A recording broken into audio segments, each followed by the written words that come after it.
ચલો આપણે આજે ચીઝ કોર્ન પકોડા બનાવીશું. સામાન્ય મીઠું નાખીને જ બોઇલ કરી હતી મેં.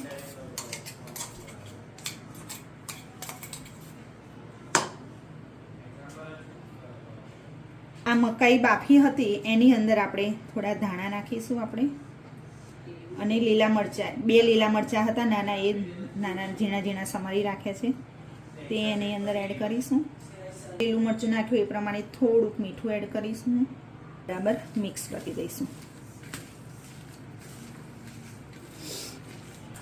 ચલો આપણે બટાકામાં મસાલો કરી અને મિક્સ કરી રાખ્યું હતું એને આપણે પહેલાં થેપી દઈશું. એકદમ મસ્ત નાની નાની થેપી કરી દઈશું. આ થેપલીની અંદર આપણે કોર્ન કર્યા હતા એનો મસાલો માવો એડ કરીશું.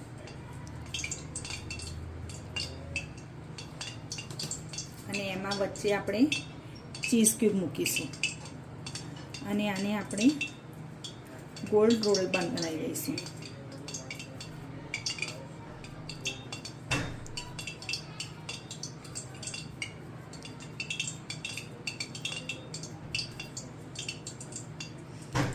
રોલ કરી દઈશું. હવે એને ડીપ કરવા માટે આપણે કોર્નફ્લોરની સ્લરી કરીશું. સ્લરીમાં થોડુંક મીઠું નાખીશું આપણે અને ટેસ્ટ પ્રમાણે મીઠું નાખીને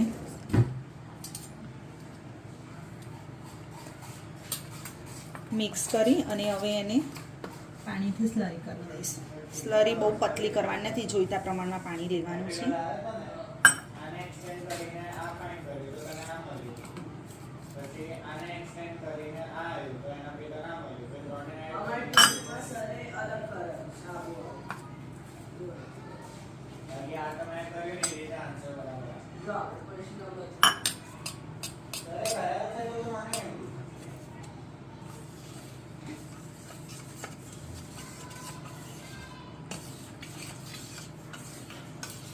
સ્લરી મસ્ત થઈ ગઈ છે. હવે આને આપણે ડીપ કરીશું. આ કોર્ન રોલ તૈયાર કરી રાખ્યા હતા એને આપણે સ્લરીમાં ડીપ કરીશું. પહેલાં સ્લરીમાં ડીપ કર્યા પછી કોર્નફ્લોરની સ્લરીમાં ડીપ કરીશું. પછી ટોસ્ટનો ભૂકો હતો તેમાં એને બરાબર રગડોળી દઈશું. એકદમ સરસ રગડોળી દેવાનું છે. ને મેં ગેસ પર તેલ મૂકી દીધું હતું.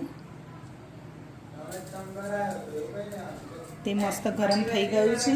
હવે તેલમાં એને ધીરા હાથે મૂકી દઈશું.